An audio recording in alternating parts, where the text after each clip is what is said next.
It seems like we all cried watching the heartbreaking goodbye of Jack and Rose from the Titanic. Oops, spoiler, sorry. But the real-life stories from the sinking of the famous ship were no less touching.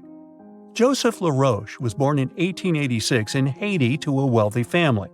He was growing up without a dad, but his mother was a self-made woman and a respected merchant. His uncle was the head of his country. Joseph was fluent in French, Creole, and English. At the age of 15, Joseph realized he wanted to become an engineer. There were no engineering schools in Haiti, so he moved to France to get his education. The journey took him a whopping 83 days. Still, in his student years, Joseph met Juliet in a suburb of Paris through a mentor. They soon became friends, and then it grew into something bigger. The couple decided to get married. There was only one problem. Joseph couldn't find a well-paid qualified job even after completing his studies because of racial discrimination. The intelligent young man realized he could do better. Plus, he needed to provide for his growing family. His third kid was on the way. His uncle back in Haiti promised he'd help Joseph secure a job as a mathematics professor. His mother was overjoyed that her son and his family would be living in Haiti. She bought them first-class tickets for the French liner La France as a reunion gift. But that liner had really weird rules separating parents from their offspring for meals.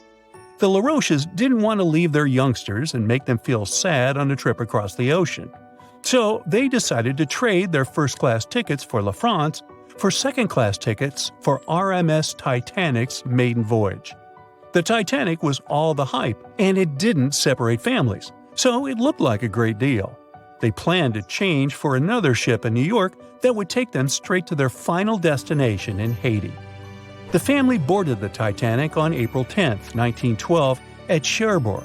They had 3 days to enjoy the luxurious staterooms, a dining salon, a library, and 3 outdoor promenade decks available to second-class passengers.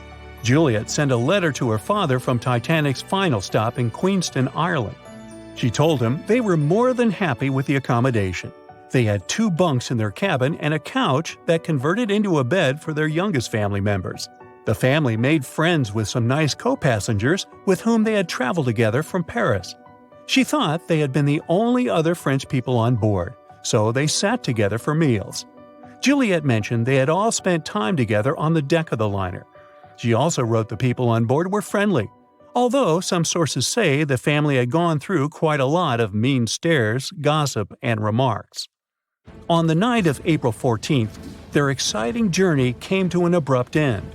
Even though Titanic's wireless operators had received warnings about drifting ice from nearby ships, the liner continued to plow ahead at full throttle. It was around 11:40 p.m. when Titanic's hull collided with the iceberg around 370 miles off the coast of Newfoundland. The practically unsinkable ship was severely under-equipped with lifeboats, enough for only about half of its 2,200 passengers. The nearest rescue ship, the Carpathia, was too far away to help. A steward woke up the LaRoche family and took them to the lifeboats, as Juliet remembered later. She couldn't speak any English, so everything that was going on seemed even scarier to her.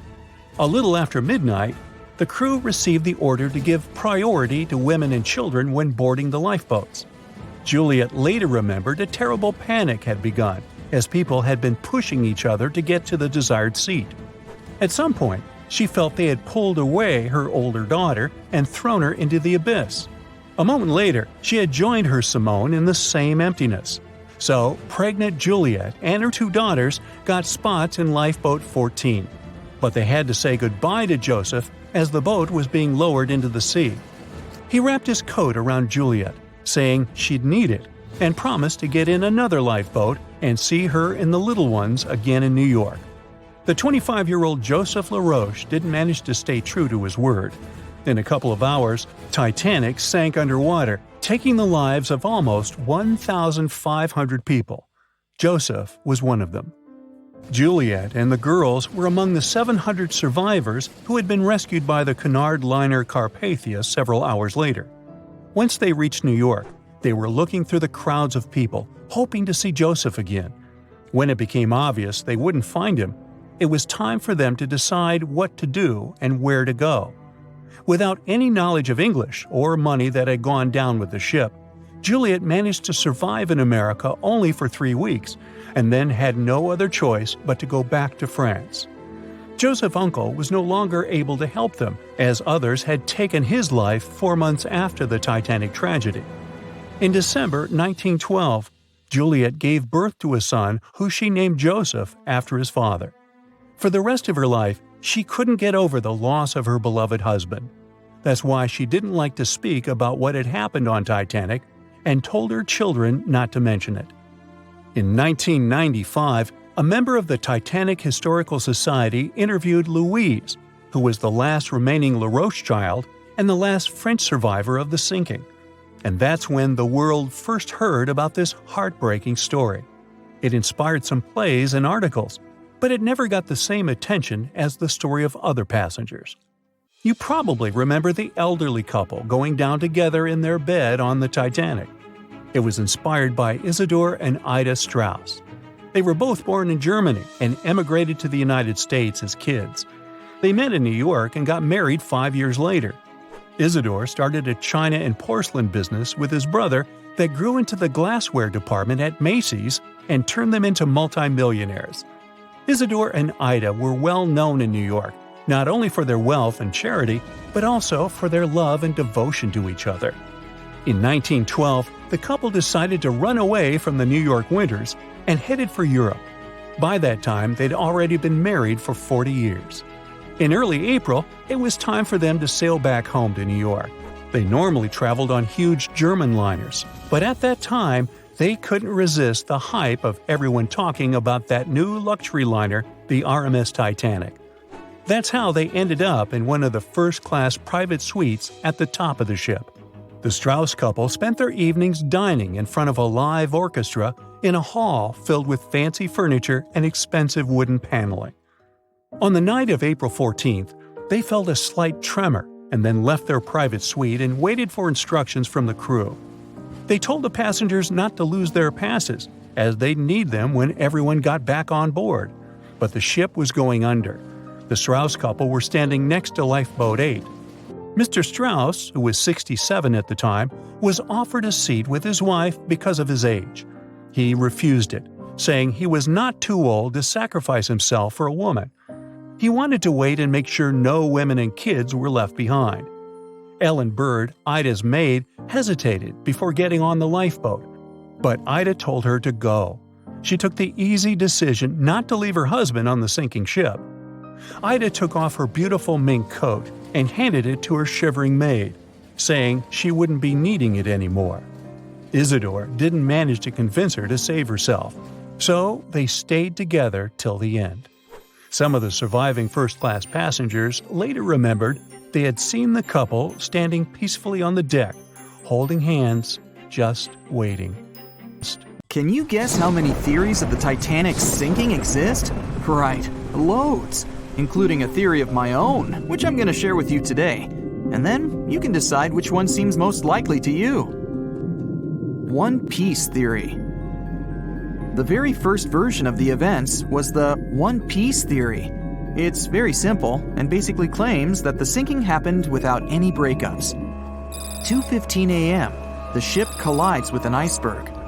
2:18 a.m., the lights go out.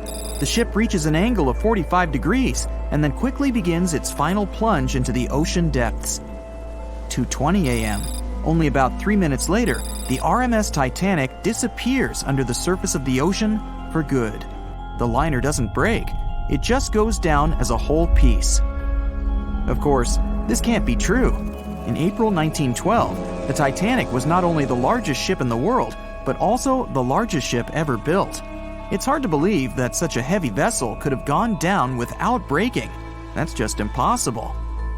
Well, I mean, you can't blame the theorists. Before we found the wreckage, there were no other theories. Wait a minute, or were there? The day after the disaster, the survivors gave their interviews. They talked about what had happened, and some of them claimed that the ship had actually broken in two when it had been flooded. For example, Jack Thayer, a 17-year-old boy, outlined the sinking as he remembered it, and L.D. Skidmon drew a sketch based on his description. The picture clearly showed the ship breaking in half. But no one believed Jack or other witnesses. There was no evidence, so their claims were received with a grain of salt. But in 1985, things changed. First breakup theory. That's when Robert Ballard found the wreckage of the Titanic in the depths of the ocean. When people saw the wreckage, it became clear that Jack and the other survivors had been right. The Titanic did indeed break in two when it sank. So it's time for a new theory. 2:15 a.m. The keel breaks, the starboard list eases, and the hull continues to bow and crumble. 2:17 a.m. The galley sections break off. The towers immediately drop under their own weight. The lights go out. The stern is pulled into the air. The bow breaks off and starts sinking. The aft is barely hanging on to the starboard side of the stern section superstructure. The stern section slowly lists over to port as it begins sinking again. It rises up one last time and pivots in a semicircle as it sinks. It all sounds pretty convincing, right? But people began to find plot holes in this theory. For example, the Titanic couldn't have held together until it reached such a high angle. The breakup would have had to begin much earlier. This only meant there was still a vast field for research and speculations. So people started to come up with their own possible scenarios. How about we look first at the ones no one likes? V-break and Aaron 1912 V-break. According to the first breakup theory, the Titanic reached a high angle, and the weight of its unsupported stern caused it to crack from the top down. But it's physically impossible. So, are there any other ideas? In 2006, Roger Long, a naval architect, decided to research a so-called V theory. 2:17 a.m. The breakup begins at a shallow angle, perhaps as little as 11 degrees. The upper structure fails and starts to crack. At this moment, only its double bottom is holding the Titanic together, but it starts to bend under the strain too, failing the ship. Water is pouring through the crack. It increases the weight in between the two sections, bending the Titanic the other way and pulling it into shape somewhat resemblant to the letter V. The upper decks get mangled and bent together. The bow heads for the bottom, and the stern is the last to sink. This theory has since been disproven many times, though. Roger Long believed it because the broken edges of the upper decks in the Titanic's bow section were all mangled and crushed. However, we have learned that it happened because of the so-called hydraulic downburst, the force of the water crashing into the deck as the Titanic hit the ocean floor. Another V-break theory states that the bow had risen out of the water after the break. This theory was mainly peddled by one former Titanic enthusiast. But not only has this theory been proved to be physically impossible due to the bow's incredible mass, it was also inspired by incorrect information. Remember Jack Thayer? Well, it was based on his sketch and the words of a couple of passengers. But the truth is, none of them had ever seen the Titanic break down like this. Jack himself even stated in an interview that the sketch was completely out of context to what he had actually seen. It was drawn by a passenger on the Carpathia, the ship that received the Titanic's distress signal and came to its aid. It couldn't be used as evidence. Now that we know this, let's move on to the theories that most people believe in. James Cameron's banana peel theory. Who hasn't seen the legendary movie about the Titanic, right? It became the leader of the 70th Academy Awards ceremony in the number of nominations and awards, and deservedly so. But did you know that James Cameron had been interested in the Titanic for many years and studied the ship's history? His books and research are very detailed, and he even came up with his own version of the events. It's called the banana split theory, and this is actually what you could see in the movie. Here's how it goes. The Titanic reaches a 23-degree angle and fractures down to the keel. The double bottom acts as a hinge as the stern falls down. When the double bottom fails, the bow and the stern separate. The stern lists to port, standing vertically, and then begins to go underwater. This theory is the most scientifically accurate one, along with Roy Mengat's theory. Wait, who's Roy Mengat? Mengat theory. Roy Mengat was an engineer who came up with the most plausible theory for the time being. 2:17 a.m. The lights go out on the Titanic. At this moment, the ship is at an angle of 20 to 23 degrees. Suddenly, the vessel snaps in two just around the third funnel.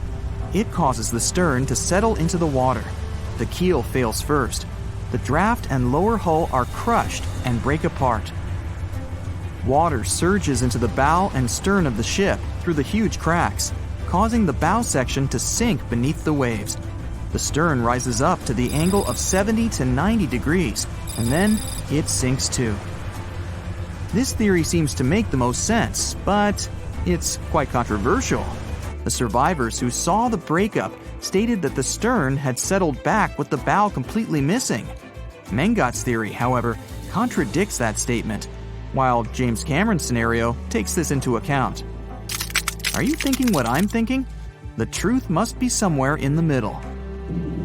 My version. Now, as promised, I'll provide you with my version of the events. Well, it's not really my theory, more like a combination of Roy Mengat's and James Cameron's ones.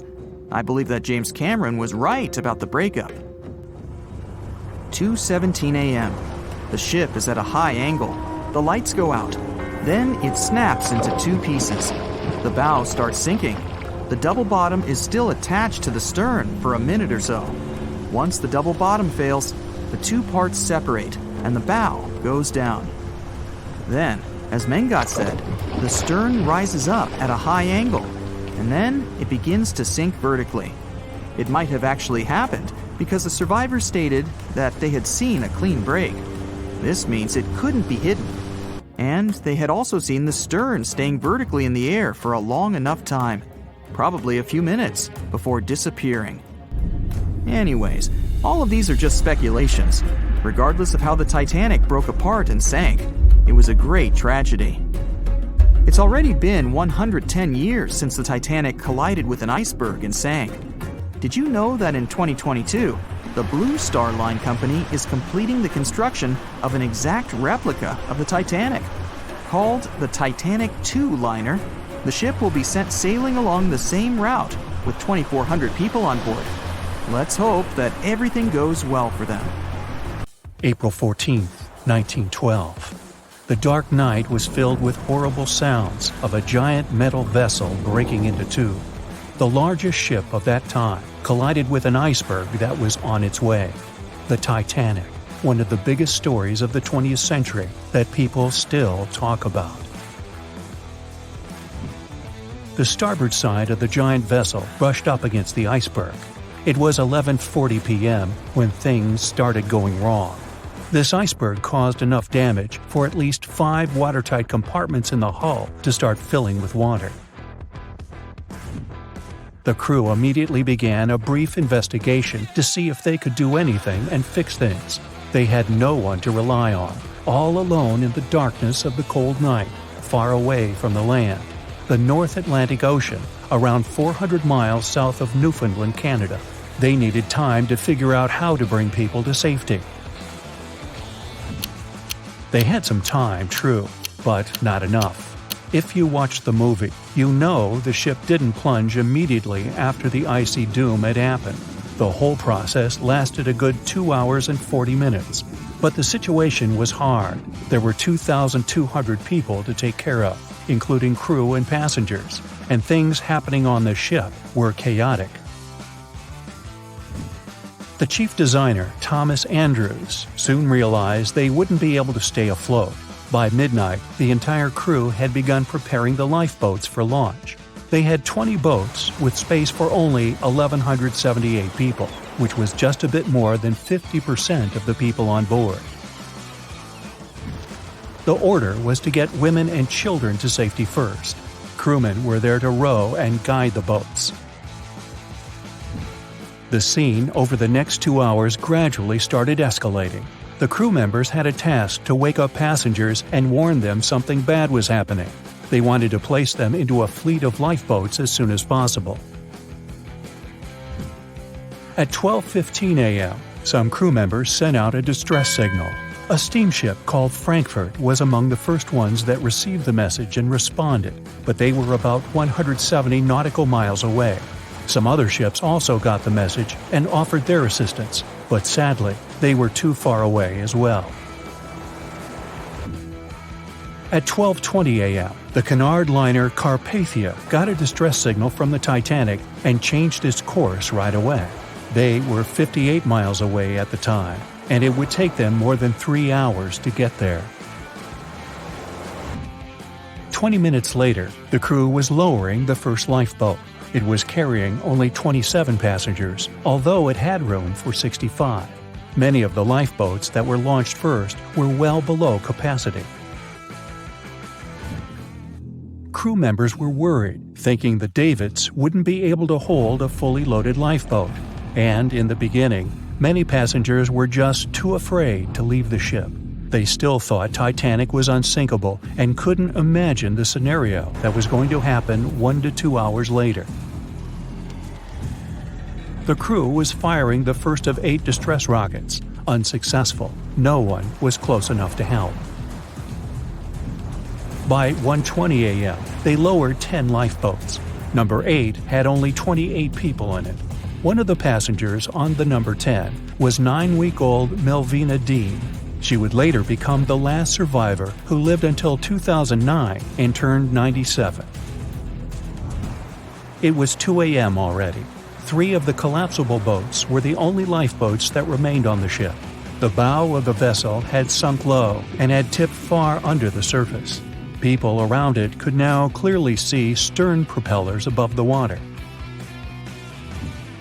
Crew members were lowering collapsible lifeboat D from the roof of the officers' quarters with over 20 passengers in it.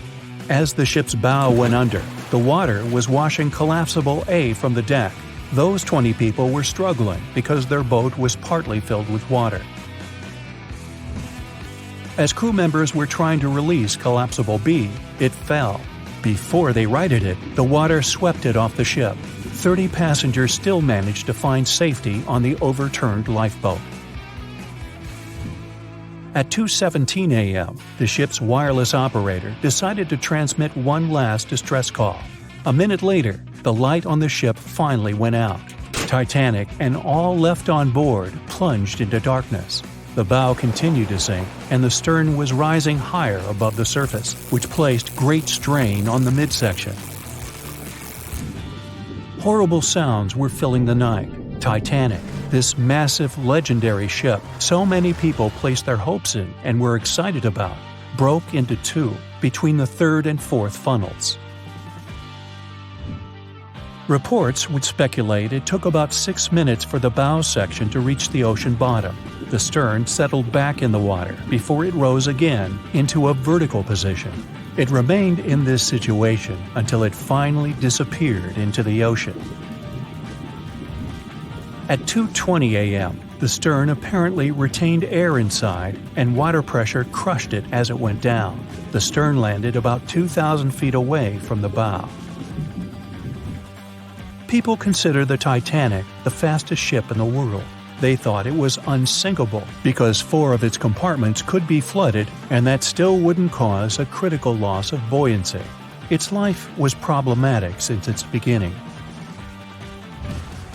While the ship was leaving port, it moved within a couple of feet of the steamer New York. It managed to safely pass by, which was a huge relief for all those worried passengers massed on the ship's decks. Titanic sailed off on the 10th of April. Its first journey was across the highly competitive Atlantic route. On the launch day, the Titanic became the biggest movable object in the history of humankind, 882 feet long, 92 feet wide. Not that big if you compare it with today's ships. The biggest cruise ship in the world today is Royal Caribbean's Symphony of the Seas, which is roughly 5 times the size of Titanic. If you put that ship in a vertical position, it would be nearly as tall as the Empire State Building, which is 1,250 feet without antennas. But Titanic was a huge attraction back in its time. At one moment of their journey, they stopped in France, after which they made another stop in Ireland.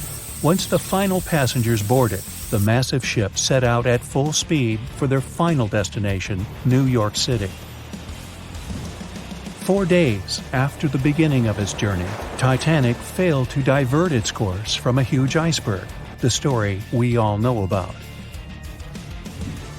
Only 700 people survived, and most of them were women and children. The night was extremely cold, 1 hour and 20 minutes after Titanic had gone down to the bottom of the ocean. Survivors weren't even sure someone was coming to save them. Finally, they saw the light. It was Carpathia coming towards them. They came for the people in the lifeboats. The crew brought them aboard and pulled a handful of other passengers out of the water. Many ships tried to contact Titanic a few hours after it sank. Their messages were never returned. Later, when there was an investigation of what really happened, they discovered the Leyland liner California had been less than 20 miles away when Titanic was sinking. But the crew didn't hear the distress signals coming from Titanic because their radio operator was off duty. Countries from both sides of the Atlantic were shocked and horrified when they heard details of what happened to Titanic. They decided to make changes to ship operations, rules that would help avoid such events in the future. They held the first International Convention for Safety of Life at Sea, where they adopted rules for every ship to have lifeboat space for each passenger on board. Also, lifeboat drills became mandatory. They also decided to establish an international ice patrol. Its main role was to monitor icebergs in the North Atlantic shipping lanes. Ships also needed to maintain a 24-hour radio watch. Titanic wasn't built alone. Because of the size of this magnificent ship and all the new equipment it required, it would have been too expensive as a one-off. So the team built the Titanic alongside 2 sister ships, and both of them had eventful lifetimes. RMS Olympic came first. It was launched in 1910, and for a whole year was the biggest liner in the world. The Britannic was another sister ship that sailed for a while before it too ended down on the ocean bottom. But only Titanic became a legend and one of the most fascinating stories of modern history. It was September 12, 1990. In those times, way before instant messaging and Zoom calls, a little girl was looking for pen pals. Zoe was aboard a ship from England to Belgium on vacation with her parents. She was only 10 years old at the time, but was a very clever schoolgirl. She took a piece of paper and started putting some words together. She introduced herself, Hello. then wrote about how she liked ballet and playing the flute and the piano. Of course, she couldn't help but mention her 2 adored pets, a little hamster she called Sparkle and her fish Speckle. She also put down the address at which she could be reached in case someone was interested in writing back to her. But alas, she was at sea. Who could she send this message to? An interesting idea came to her mind. She carefully placed her letter in a plastic bottle, tightly closed the lid to protect it from the water, and threw it into the sea. The little girl's excitement faded away over the years as she didn't receive a response. Maybe the bottle got stuck somewhere. Maybe it was swallowed by some big, scary sea creature. Or maybe the water actually poked through the plastic cap and destroyed her message. Many years later, on Christmas, a letter for Zoe was received at her parents' house under her maiden name. The postage signaled that the message was from Europe. It was from a Dutch couple, Piet and Jacqueline Leteau, who had found her delicate bottle and were very considerate to write back. They pointed out that they had found the letter among the debris thrown at the shore by the sea. Zoe's letter had been stranded for a staggering 23 years at sea and traveled for more than 350 miles to reach its final destination near Rotterdam in the Netherlands. That's quite a voyage for a small plastic bottle. A story similar to that of Zoe is the strange connection between 2 little boys. A little German boy named Frank Uzbek was on a boat traveling to Denmark when he got the same idea as Zoe. He was 5 years old at the time he put together a message and threw it into the unknown. The year was 1987. He got his response years later when he was 29.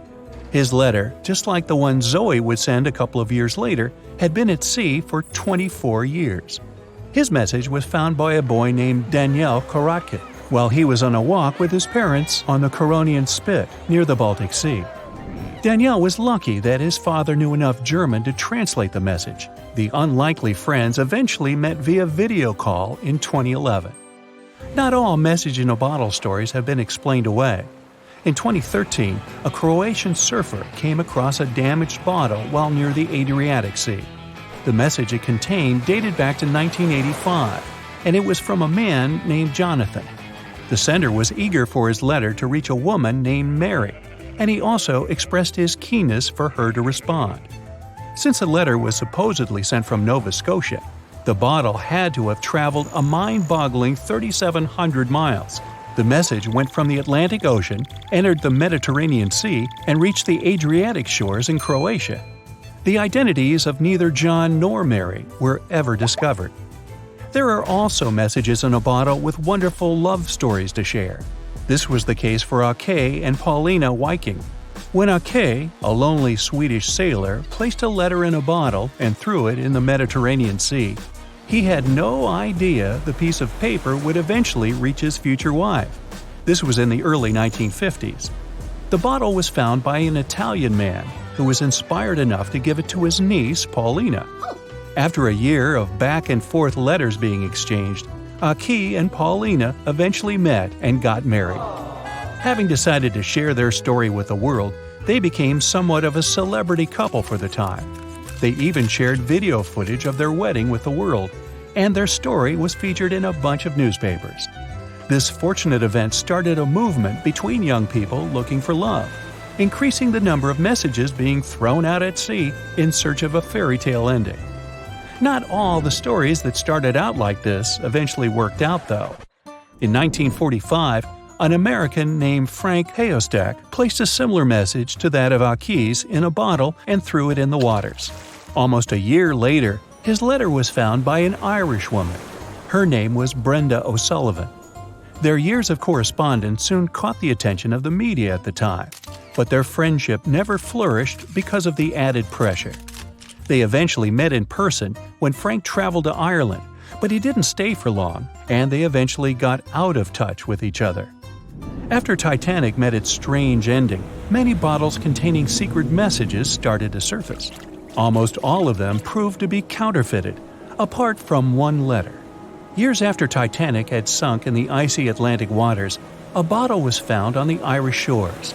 It was supposedly from a man named Jeremiah Burke, and to this day, it is considered to be the only genuine message in a bottle originating from Titanic. The piece of paper simply stated the sender's name and the location, the Titanic, accompanied by the word goodbye. Since the date has washed away, it's difficult to estimate whether the note was sent before or after the ship had hit the iceberg. The common understanding is, however, that since Jeremiah was looking to relocate to the U.S., he was merely sending his last symbolic regards to his family and friends back in Ireland. This simple way of meeting and sometimes corresponding with people has turned into a hobby for a man from a Canadian province named Prince Edward Island, located east of the U.S. state of Maine. This man, Harold Hackett, claims to have sent over 4,000 bottles into the Atlantic Ocean since 1996. He also claims to have received many responses from all over the world, including letters from people in Europe, like France and Germany, but also from the Bahamas or even Africa. This unlikely pastime earns him about 150 Christmas cards from his pen pals each year. To this day, he refuses to add his phone number to any of his letters.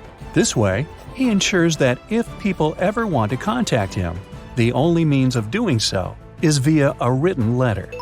He's also studied the best times to send the messages in the water based on the direction of the winds and the currents.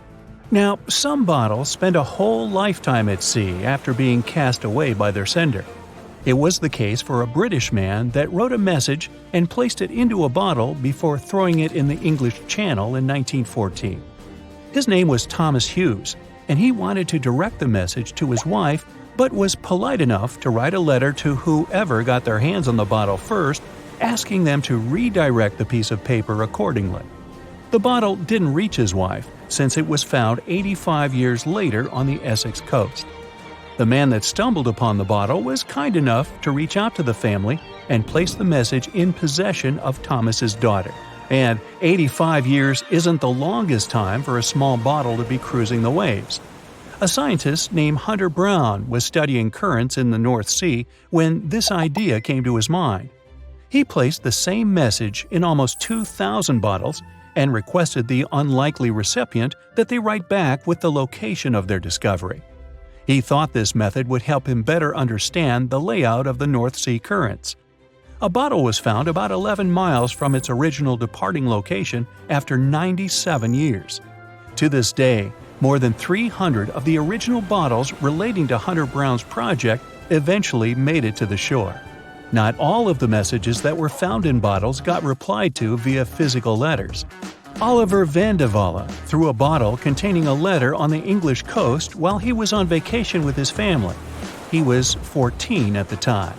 33 years later, a woman reached out on Facebook claiming she had gotten his message and tracked him down through his social media profile. At first, he hardly remembered having placed the letter in the bottle, but he eventually recounted the events, even the fact that he sealed the bottle with candle wax to make sure it was leak-proof. And then there's Christina Aguilera and her bottle. No wait, hers is about a genie in a bottle. Okay, never mind. It was the biggest ship ever built in its time, and it was supposed to be unsinkable. But within days of steaming out on its first voyage in 1912, the Titanic was gone beneath the relentless waves of the North Atlantic Ocean. And of its more than 2,200 passengers and crew, only 706 survived that dreadful night. Would a smaller ship have fared any better in the same situation? Did the size of the iceberg truly matter in the end? Was it a mistake for the ship to change course at the last minute as it tried to avoid impact? These are three questions that have people pondering, what if?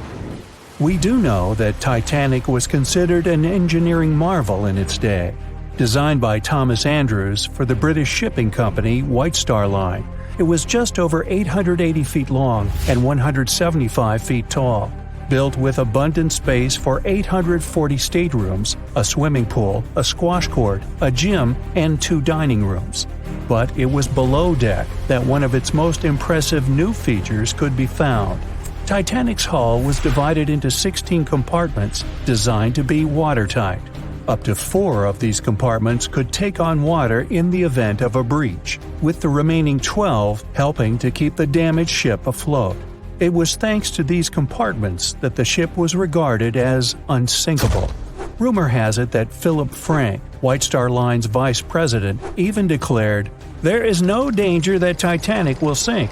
The boat is unsinkable, and nothing but inconvenience will be suffered by the passengers." On April 14, 1912, that proved to be mistaken when Titanic struck an iceberg. As ice ripped along the ship's hull, several of those watertight compartments ruptured. It took only 2.5 hours for Titanic to sink. Did the size of the iceberg that hit Titanic seal its fate? Would a bigger or smaller iceberg have made any difference? Icebergs come in a wide variety of shapes and sizes. They are pieces of ice that have broken away from glaciers or ice shelves in the Arctic and Antarctic, and are now wandering across the ocean until they eventually melt. One of the tallest icebergs ever found would have easily dwarfed Titanic. Discovered in 1957, it was 550 feet high. That's close to the height of the Washington Monument. Imagine ramming into something that big. Smaller icebergs, though, can turn out just as dangerous. Some are the size of houses and called bergy bits. Others, closer to the size of a car, are called growlers. These can be much harder for ships and boats to locate, making them more difficult to avoid. And though smaller, they can produce a lot of damage when hit.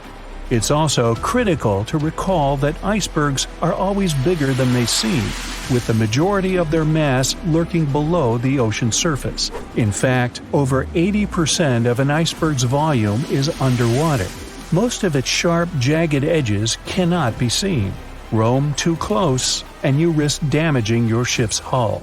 Because Titanic had little notice of its impending doom, a smaller iceberg, struck at the same angle, could still have been enough to bring that mighty ship down. Now, it's possible that had the iceberg been larger, it would have been spotted sooner. Titanic might have had time to alter course and avoid the impact. But missing that one iceberg would not have guaranteed Titanic's safety. It was traveling in a dangerous stretch of the Atlantic called Iceberg Alley. It's located 250 miles east and southeast of Newfoundland, Canada. Behind one iceberg, there could be another, and another after that. And so the crew on board had to remain very attentive to avoid several potential collisions, not just one. A smaller ship might have been better suited for the trip. Titanic's size was certainly a challenge when it came to steering. In fact, it had just left her dock in Southampton when it nearly collided with another smaller ocean liner, the SS New York, missing it by just 2 feet. The gigantic steamship was obviously not made for maneuvering quickly in tight quarters. A ship that size required time and space to change course. But when it comes to ships versus icebergs, a ship's size doesn't always matter. The Islander was a steamship designed to travel the Inside Passage in Alaska. In the summer of 1901, it struck an iceberg, which tore a hole in the front portion or bow of the ship. The vessel did not sink right away, and the crew tried to steer it to safety. Ultimately, its bow completely submerged, and its stern was lifted up and out of the water. It didn't take much longer before the ship sank completely. Of the 168 passengers and crew members, 128 survived, and $3 million in gold was lost. Islander had a 240-foot hull, making it almost a quarter of the size of Titanic, and that smaller size didn't seem to be much help in preventing a collision with an iceberg. And then there was the Hans Hedtoft in 1959. Also known as the Little Titanic or the Danish Titanic, it was referred to as the safest ship afloat. It was 272 feet long, with 95 people on board. Much like the real Titanic, the Hans Hedtoft was specifically engineered to handle most of what the sea could throw its way. Along with its double steel bottom, it also had an armored bow and 7 watertight compartments. How could such a ship sink? But it could, and it did. It was on its first voyage, returning to Copenhagen, when it ran into trouble. On January 30th, it hit an iceberg. An SOS was sent, but when the Johannes Cross arrived to help, the Hans Hedtoft was nowhere to be found. The only evidence of the ship's existence was a lifebelt that was washed ashore in Iceland 9 months later. Again, the ship's smaller size didn't work in its favor. A smaller size of Titanic wouldn't have guaranteed a safe voyage in 1912. The final what-if concerns the last-minute choice when the iceberg was spotted and the alarm sounded. First, Titanic could attempt a complete stop, but this wasn't an option as the ship needed a half a mile to come to a halt, and the iceberg was a mere 900 feet away. Second, the Titanic could attempt to avoid the iceberg by steering away from it. This is what the captain ordered, but the attempt was unsuccessful, resulting in a deep gash across the ship's hull. The final option? To hit the iceberg head-on. Would this have made any difference? The answer is an intriguing maybe. Some think a head-on collision would have saved Titanic. In this scenario, the collision would have limited the damage to the very front of the ship. Instead of the iceberg tearing through the hull and compromising several of the watertight compartments, only 4 of the compartments would have been breached. This meant the others could do their job of keeping Titanic afloat. The ship could be stuck, unable to move, but it would remain above water until help arrived. This would provide a ship like Carpathia enough time to reach the scene of the accident and bring the people on board to safety. One of the Titanic's designers, Edward Wilding, made a similar claim during an inquiry into the sinking. He argued that most people would have survived a head-on crash, and that Titanic itself would not have sunk. Others disagree, though. First, the special bulkheads on Titanic were designed specifically to protect the ship against collisions with other vessels, not with icebergs. These compartments would crumple upon impact, absorbing some of the force while the other ship absorbed the rest. Though the damage would still be extensive, the remaining bulkheads would keep the ship afloat. But an iceberg does not have the same flex in a collision as you would experience with another ship. Most of the force would be absorbed by Titanic, resulting in greater damage to the ship. Even worse, the impact would be carried through the full length of the ship. Rivets would burst, seams would tear, the compartments would quickly flood, and the ship would sink even faster, resulting in fewer survivors. In any case, as with most what-ifs, we'll never really know the answer. As tragic as Titanic's first and last voyage was, it did result in changes that helped make venturing out to sea much safer. Findings from hearings on the disaster led to the creation of the International Ice Patrol, or ICC, in 1914, an organization that tracks icebergs in the Atlantic and Arctic Oceans to ensure vessels in the area can avoid them. In the US and Britain, ships were obligated to carry enough lifeboats to accommodate every person aboard. Regular lifeboat drills were made mandatory.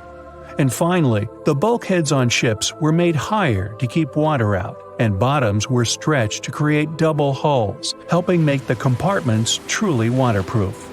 There's no denying that Titanic was a terrible tragedy, but the lessons learned from that night to remember has helped prevent many more.